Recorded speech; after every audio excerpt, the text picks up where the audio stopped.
Bonjour, chères apprenantes, chers apprenants, ravi de vous rencontrer encore dans le cadre de l'enseignement à distance. J'entame avec vous une dernière séquence, la séquence d'évaluation concernant le premier chapitre, la régulation de la reproduction, de la fonction de la reproduction chez l'homme. Cette séquence d'évaluation comporte deux parties. La première partie cible la restitution des connaissances. La deuxième partie cible le raisonnement scientifique et la communication écrite et graphique. Maintenant, l'évaluation va cibler les connaissances concernant la régulation de la fonction de la reproduction chez l'homme. Comme j'avais dit il y a quelques minutes, que cette évaluation comprend deux parties. La partie 1, ou bien la première partie, elle est consacrée pour la restitution des connaissances. On commence par la première question. Il cible la définition d'un certain nombre de mots scientifiques, à savoir l'hormone, FSH, LH, la GnRH, les cellules de Leydig, la testostérone, la gonade, l'hypophyse, l'hypothalamus, la rétroaction négative. On va essayer de définir tout d'abord qu'est-ce qu'une hormone. Une hormone, c'est une substance chimique produite par une glande endocrine, ensuite véhiculée ou bien transportée par le sang pour induire une activité physiologique au niveau des cellules cibles. Le deuxième élément, c'est l'hormone FSH. C'est quoi FSH à votre avis? C'est une hormone synthétisée par l'hypophyse au niveau de la face antérieure appelée l'adénohypophyse. Cette hormone stimule un phénomène qui s'appelle la folliculogénèse chez la femelle et la spermatogénèse chez le mâle. C'est une hormone appelée hormone folliculostimulante. Un autre type de question, c'est le QCM, question à choix multiple. Pour chacune des propositions numérotées de 1 à 4, il y a une seule suggestion correcte. Cochez-la. Voilà, on commence. La GnRH est une hormone sécrétée par les ovaires, petit a, petit b, les testicules, petit c, l'hypophyse, et la dernière suggestion, D, c'est l'hypothalamus. À votre avis, quelle sera la suggestion correcte? Je vous donne un moment pour réfléchir. Donc, GnRH est une hormone sécrétée par l'hypothalamus. La deuxième proposition, la testostérone est sécrétée par les tubes séminifères, le tissu interstitiel, les cellules germinales, les cellules du Sertoli. La suggestion correcte,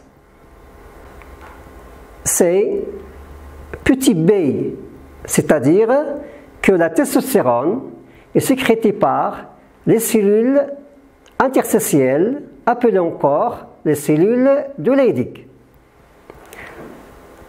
La troisième proposition, chez la femme, la FSH, c'est une sorte d'hormone Elle inhibe le développement des follicules ovariens. Elle assure le développement de corps jaunes. Elle stimule la sécrétion des oestrogènes par les follicules ovariens. Elle a une action directe sur la muqueuse utérine. La réponse juste, la FSH, c'est la suggestion C. La FSH stimule la sécrétion des oestrogènes par les follicules ovariens. La question 4. Chez la femme, l'ovulation est contrôlée directement par GnRH, déclenchée par une chute de taux de LH, déclenchée par une forte dose de LH, déclenchée par une forte dose de FSH. La réponse est petit c, c'est-à-dire l'ovulation est déclenchée par une forte dose de LH. La question 3. Relier par un trait chaque élément du groupe A avec l'élément correspondant dans le groupe B. Alors, le groupe A comporte le testicule, l'ovaire, l'hypophyse, l'hypothalamus. Ce sont des glandes endocrines. Le groupe B sécrète, on va chercher l'élément du groupe A qui sécrète l'hormone lutéinisante.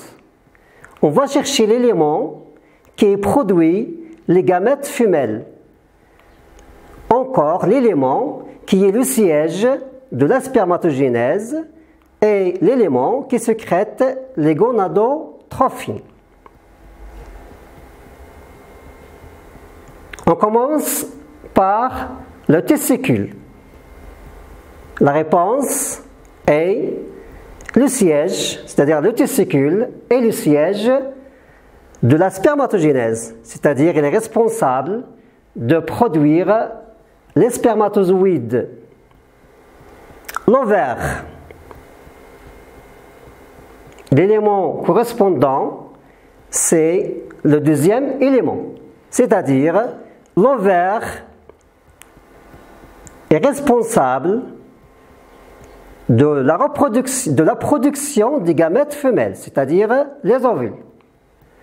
Pour l'hypophyse, l'élément correspondant est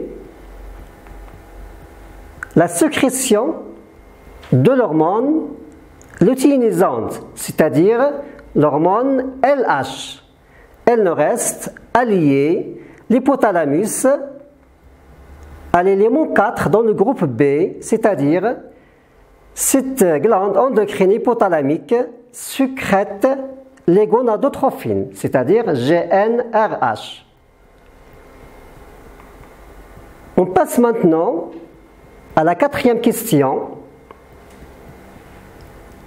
C'est d'écrivez, ou bien écrivez, devant chaque proposition, le mot vrai ou bien le mot faux. C'est-à-dire, on cherche les propositions vraies et les propositions fausses.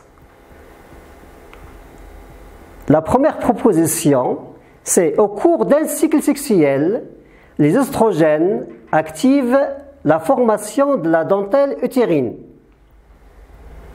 La deuxième, chez la femme, l'ovaire exerce une rétroaction sur le complexe hypothalamo-hypophysaire. C. L'excès de la testostérone dans le sang fait augmenter les sécrétions de FSH et de LH, c'est-à-dire les hormones hypophysaires. La dernière proposition, chez la femme, les sécrétions ovariennes et le développement de la muqueuse utérine se fait d'une façon synchrone. À votre avis, la première proposition, est-ce qu'elle est vraie ou bien fausse? La proposition est fausse. La deuxième, elle est vraie, c'est-à-dire l'ovaire exerce une rétroaction sur le complexe hypothalamo-hypophysaire. Pour la troisième, c'est quoi? Elle est fausse. L'excès de la testostérone dans le sang, il ne fait pas augmenter les sécrétions de FSH et LH. La dernière, elle est vraie.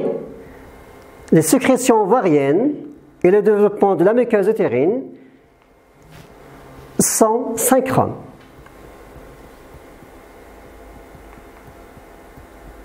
On passe maintenant à la partie 2 de l'évaluation qui cible le raisonnement scientifique et communication écrite et graphique.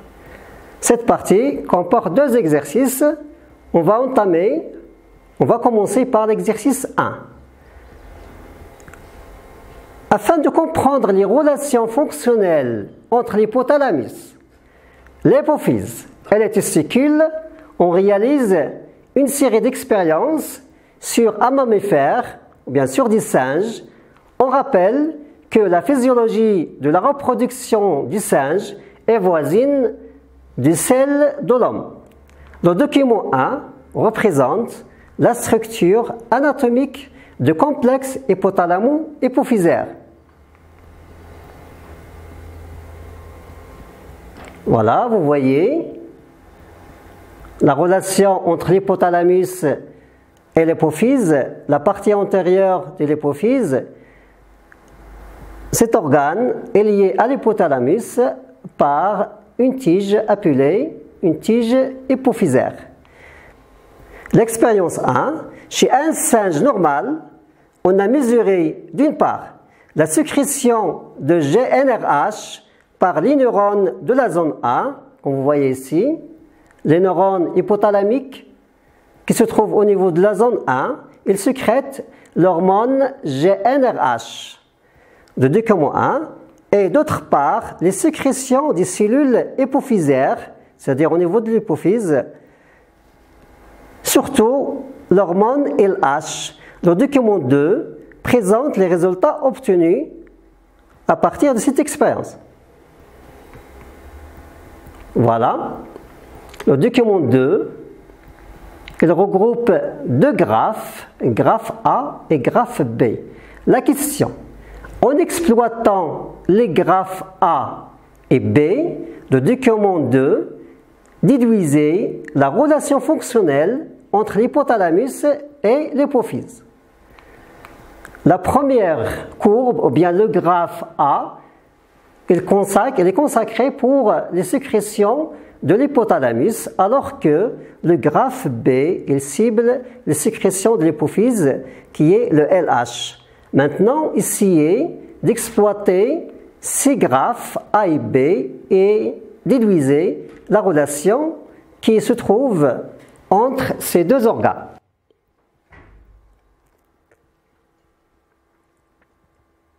On va essayer de faire une exploitation.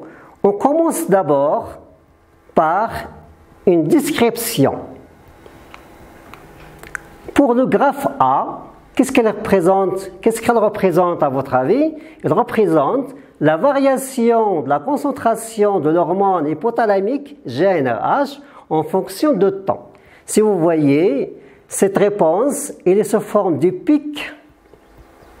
On parle des pulsations avec le temps.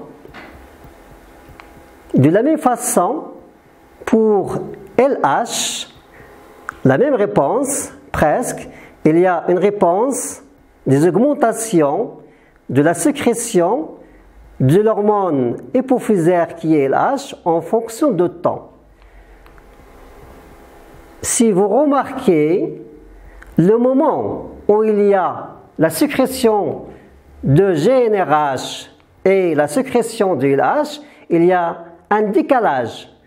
Si vous voyez dans le temps, au temps 2 heures, pardon, et la sécrétion de GnRH, juste après 2 heures, cette sécrétion elle est suivie de la sécrétion LH.